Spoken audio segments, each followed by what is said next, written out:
Bonjour à tous et bienvenue dans cette nouvelle vidéo sur la chaîne Histoire et Histoire.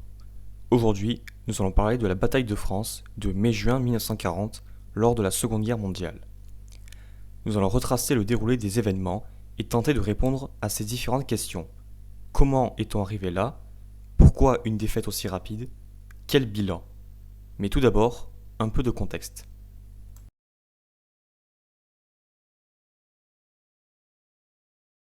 Le 1er septembre 1939, l'Allemagne, dirigée par Adolf Hitler, envahit la Pologne et ainsi débute la Seconde Guerre mondiale. La France et le Royaume-Uni, alliés de la Pologne, déclarent la guerre à l'Allemagne le 3 septembre, mais n'interviennent pas. En effet, les gouvernements français et anglais, traumatisés par les événements de la Première Guerre mondiale, ne souhaitent pas voir le déclenchement d'une nouvelle guerre mondiale. Cette période de non-intervention est appelée la drôle de guerre et va durer de septembre 1939 à mai 1940. Hitler a alors le champ libre en Pologne et peut se la partager avec l'URSS suite au pacte de non-agression du 23 août 1939. Pour contrer Hitler, les Alliés, la France et l'Angleterre, vont début 1940 tenter de bloquer la route du fer qui transite par Narvik, en Norvège, qui approvisionne l'Allemagne en fer. En représailles, Hitler envahit le Danemark et la Norvège en avril 1940. Après ça, Hitler s'apprête à attaquer la France.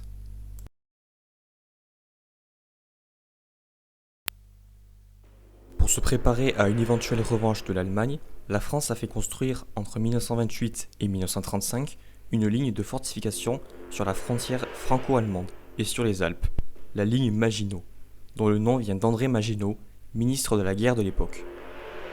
Constituée de bunkers en béton, d'obstacles anti-chars et de multiples canons de 75 mm, elle est entretenue par environ 180 000 hommes et portait un message clair aux Allemands.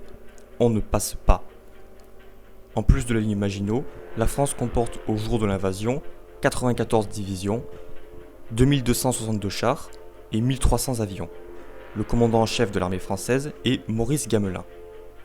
Le Royaume-Uni, allié de la France, envoie un corps expéditionnaire en France composé de 10 divisions, 318 chars et 456 avions. Le commandant en chef est John Verreker. La Belgique et les Pays-Bas, qui se font envahir malgré leur neutralité, comptent 22 divisions, 306 chars et 180 avions pour la Belgique, et 10 divisions, 40 chars et 152 avions pour les Pays-Bas. Tout ceci donne un total de 136 divisions, 2926 chars et 2088 avions pour le camp allié. De son côté, l'Allemagne possède 140 divisions, 2683 chars et 3900 avions avec comme commandant en chef Walter von Brock-Ritsch. Maintenant, il est temps de voir le déroulé de la bataille.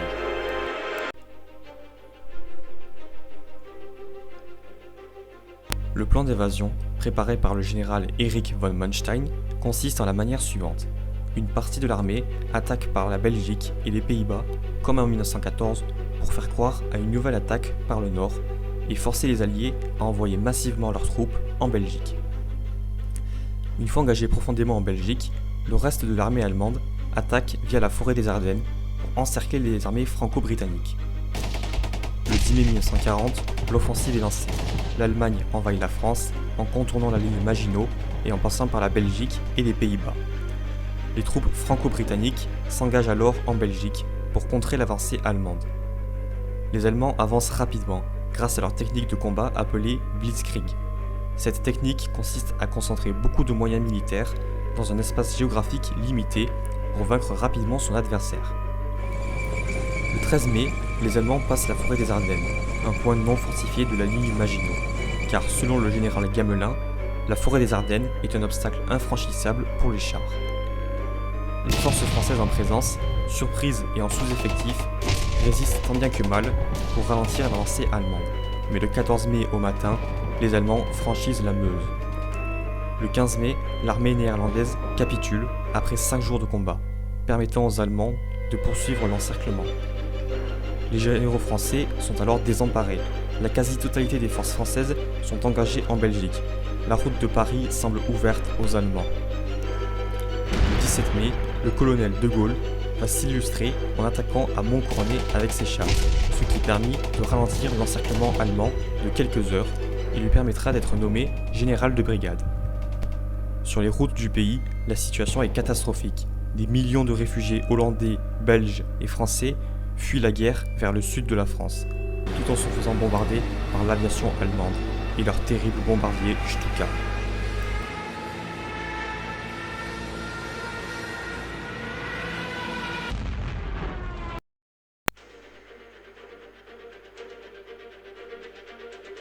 Bien que les troupes franco-britanniques et belges résistent relativement bien en Belgique, l'encerclement se poursuit, et le 21 mai, les Britanniques songent à évacuer leurs troupes. Le 28 mai, l'encerclement a réussi. Les troupes alliées sont totalement encerclées dans la poche de Dunkerque. Le même jour, la Belgique capitule face aux Allemands, laissant les troupes franco-britanniques seules dans la poche de Dunkerque. Du 28 mai au 4 juin, c'est la bataille de Dunkerque. Pendant que le Royaume-Uni évacue ses troupes, 30 000 Français et entre 2500 et 6000 Britanniques défendent le secteur avec leur aviation pour permettre aux 500 000 troupes franco-britanniques d'évacuer en bateau vers l'Angleterre. Winston Churchill, Premier ministre britannique, veut que lors de cette opération appelée Dynamo, un minimum de 50 000 soldats soient évacués. Finalement, après plusieurs jours d'intenses évacuations maritimes et de bombardements allemands, 225 000 soldats britanniques et 123 000 soldats français sont évacués de la poche de Dunkerque par la marine franco-britannique. Le reste est fait prisonnier par les Allemands. Le nombre de soldats évacués étant bien supérieur à celui estimé, le peuple britannique considère cette évacuation comme une victoire, et ce, en dépit des 34 000 prisonniers et des tonnes de matériel laissés par les Anglais, que les Allemands récupèrent lorsqu'ils entrent dans la ville le 4 juin.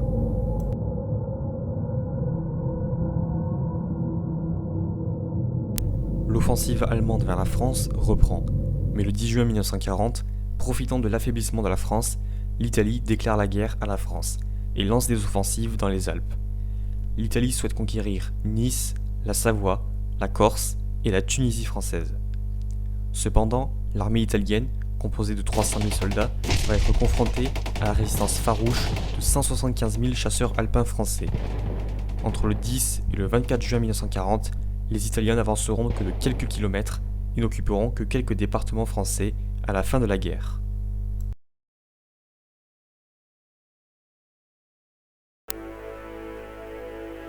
Alors que les troupes allemandes atteignent la Normandie, le gouvernement ne sait pas s'il faut continuer la guerre. Le conseil de guerre est divisé sur la question. D'un côté, il y a ceux qui souhaitent poursuivre le combat, Paul Reynaud, le président du conseil, et Charles de Gaulle, le sous-secrétaire d'État à la guerre depuis le 6 juin. De l'autre côté, il y a les défaitistes, qui souhaitent arrêter les combats. On y retrouve Maxime Weygand, ministre de la guerre, et Philippe Pétain, maréchal et vice-président du Conseil.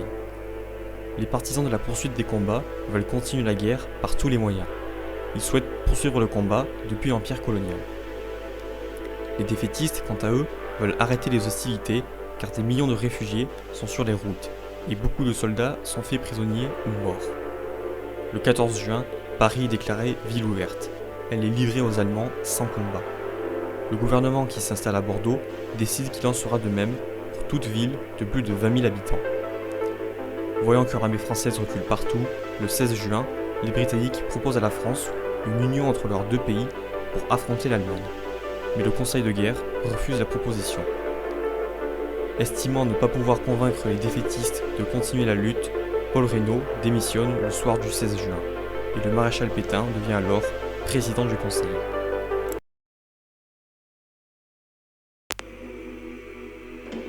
Le 17 juin, Philippe Pétain adresse un message aux Français. Il a demandé aux Allemands de pouvoir signer un armistice et il appelle tous les Français à cesser le combat. Le même jour, Charles de Gaulle arrive à Londres. En apprenant la nouvelle une fois arrivé, il appelle à poursuivre les combats dans son discours du 18 juin sur les ondes de la BBC. Pendant ce temps, en France, des dizaines de milliers de soldats se rendent à l'ennemi, dans le respect des ordres du maréchal Pétain. Malgré tout, quelques régiments refuseront l'armistice et continueront à se battre, comme à Saumur, dans la Loire, où les élèves de l'école militaire de cavalerie vont se battre sans aviation contre 2 divisions allemandes équipées d'artillerie et de blindés. Ils tiendront leur position pendant 3 jours, du 18 au 20 juin. Cependant, ce genre d'acte est relativement peu nombreux, et les ordres du maréchal Pétain seront globalement respectés. Le 24 juin, l'armistice entre la France et l'Allemagne est signé à Rotonde et découpe la France en deux zones, occupée au nord et libre au sud. Le même jour, la paix est signée avec l'Italie, qui occupera quelques territoires français, en plus de ceux qu'elle a conquis.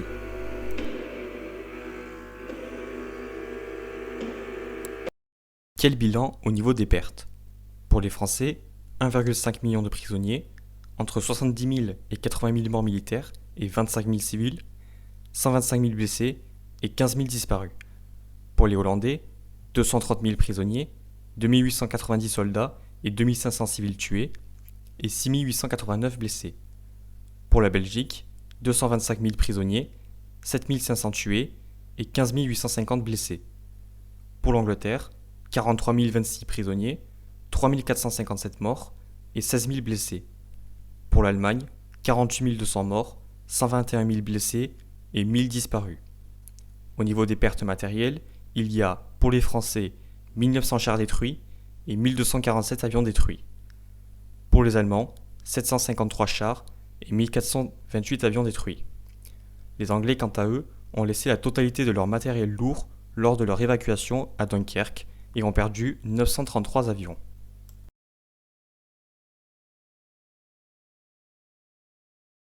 Après cette défaite de la France, une question légitime se pose.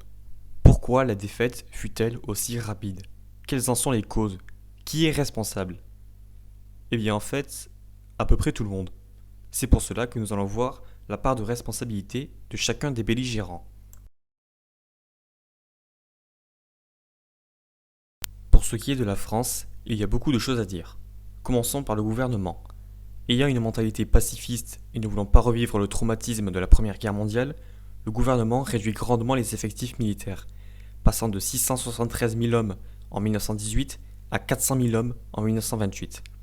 Ensuite, il réduit le service militaire de 18 à 12 mois et l'armée passe de 40 à 30 divisions. Les efforts se concentrent uniquement sur l'aspect défensif et la ligne Maginot. Et tout ça a grandement participé à la surprise à l'international de la défaite rapide de la France, qui était réputée pour avoir la meilleure armée au monde. Sauf que l'armée française était la meilleure au monde en 1918, car en 1940, ce n'était déjà plus le cas. L'armée française, qui était au top en 1918, n'avait que très peu évolué en 1940. Ensuite, il y a l'état-major français, grand artisan de la défaite. L'état-major est composé de vieux généraux formés à des doctrines dépassées, la moyenne d'âge de l'état-major étant de 67 ans. Pour commencer, Maurice Gamelin, commandant en chef des armées françaises. Celui-ci, atteint d'une neurosyphilis, manque de clairvoyance lors de la bataille. Il tombe dans le piège des Allemands en s'enfonçant en Belgique et n'a pas renforcé les défenses dans les Ardennes, car estimant que la forêt des Ardennes est infranchissable pour les chars. Pour le reste de l'état-major, les tactiques employées sont désuètes. L'aviation n'est pas utilisée pour soutenir l'armée de terre, et les chars, au lieu d'être regroupés en divisions blindées, sont dispersés et utilisés pour soutenir l'infanterie. Une formule de l'époque disait « Allemands et Français disposent chacun d'environ 3000 chars. Les premiers les répartissent en 3 groupements de 1000 engins, les seconds en 1000 paquets de 3 blindés. » Seul le général de Gaulle avait compris l'importance de regrouper les chars en divisions d'infanterie, mais il ne fut pas écouté. Concernant les soldats français, contrairement à une idée reçue assez tenace, présente dans l'historiographie anglo-saxonne, les soldats français n'ont pas fait que fuir durant la bataille. Ils se sont battus avec acharnement. Les soldats français ont fait subir de lourdes pertes aux Allemands. Du 12 au 13 mai 1940, la France remporte la première bataille de chars de la Seconde Guerre mondiale à Hanout en Belgique. 194 chars allemands sont détruits sur les 674 engagés. Du 14 au 25 mai, à Stone, les Français tiennent leur position et mettent hors de combat 26 500 soldats allemands. Il y a beaucoup d'autres exemples de ce type, mais je vais tout résumer par cette citation du général allemand Guderian.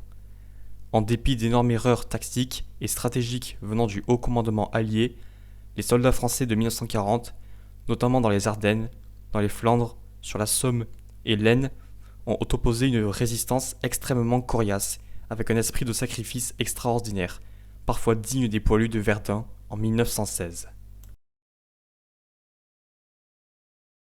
La Belgique a également sa part de responsabilité dans la défaite. En 1936, le roi des Belges Léopold III affirme sa stricte neutralité en quittant l'Alliance française et en réduisant ses effectifs militaires. Lors de l'invasion allemande le 10 mai, la Belgique fait appel trop tard aux Français, permettant aux Allemands de bien s'enfoncer en Belgique. En plus, l'état-major n'a pas fortifié ses lignes de défense d'obstacles anti-chars au nom de sa neutralité. Le capitaine Métivier témoigne le 10 mai à Gambloux. Aucune tranchée, aucun ouvrage défensif, aucun piquetage, aucune défense accessoire fixe, aucun obstacle anti-char, rien.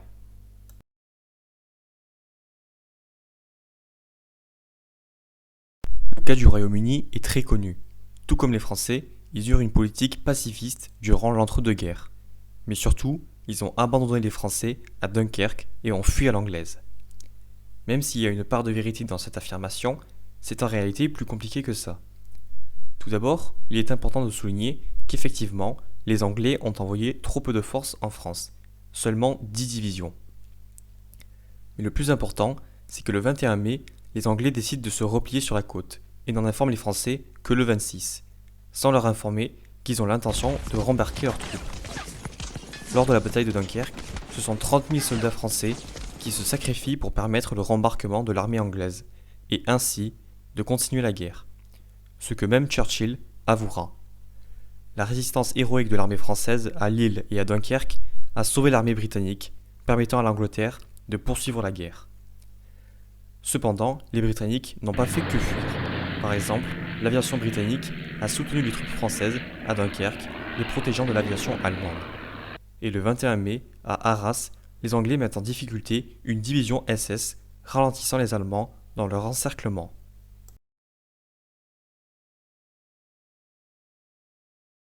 Le cas de l'Italie est assez particulier, car son armée n'a en rien permis la défaite de la France.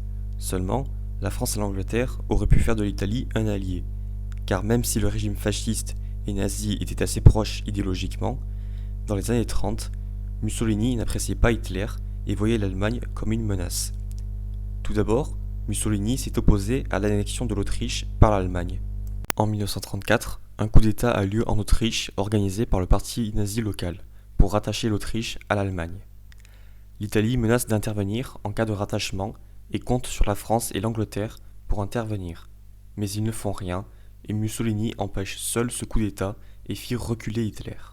La même année, Mussolini déclare souhaiter une entente franco-italienne. Mais en 1935, l'Angleterre rompt le traité de Stresa en n'empêchant pas le réarmement de l'Allemagne. En octobre de la même année, l'Italie envahit l'Éthiopie pour en faire une colonie. En réaction, la France et le Royaume-Uni prennent des sanctions économiques contre l'Italie, ce qui déçoit Mussolini. En 1936, le Front populaire prend le pouvoir en France et refuse toute offre d'alliance avec l'Italie. Déçu par l'attitude des Français et des Britanniques, Mussolini se tourne vers Hitler et forme une alliance avec lui, l'axe Rome-Berlin. Après l'Anschluss, en 1938, le régime fasciste devient antisémite. Mais malgré ça, Mussolini organise la conférence de Munich la même année qui donne à Hitler la région tchécoslovaque des Sudètes, permettant aux Alliés de gagner du temps pour se préparer à la guerre.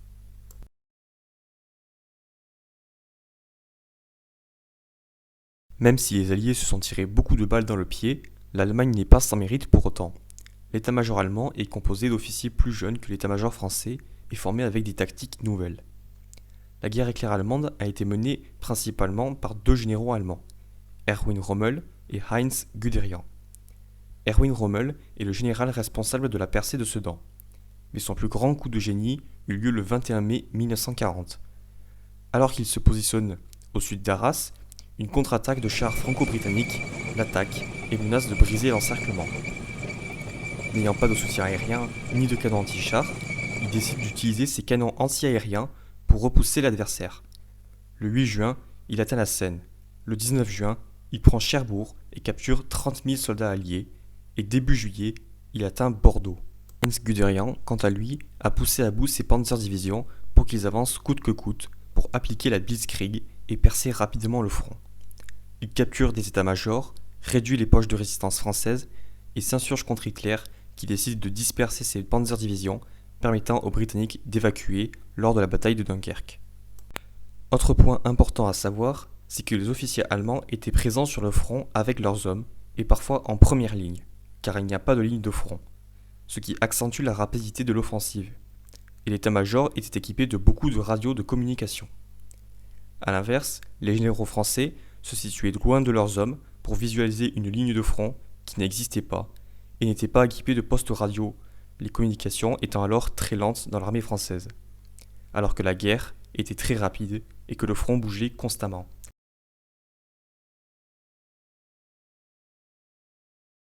Pour conclure, les raisons de la défaite de la France sont multiples. Manque d'anticipation de la part des Alliés, inadaptabilité des généraux français à une nouvelle façon de faire la guerre, manque de préparation, manque de communication, efficacité des généraux allemands, abandon des Anglais, etc., etc.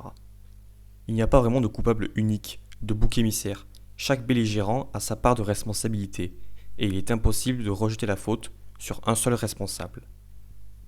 Voilà, c'est la fin de cette vidéo. Il y a encore tellement de choses à dire, mais je n'ai pas pu tout aborder, ou sinon la vidéo aurait été trop longue. Pour cela, je vous invite à consulter les ouvrages utilisés à l'écriture de cette vidéo et que vous retrouverez dans les crédits. Sur ce, je vous remercie de m'avoir écouté et je vous souhaite une bonne journée.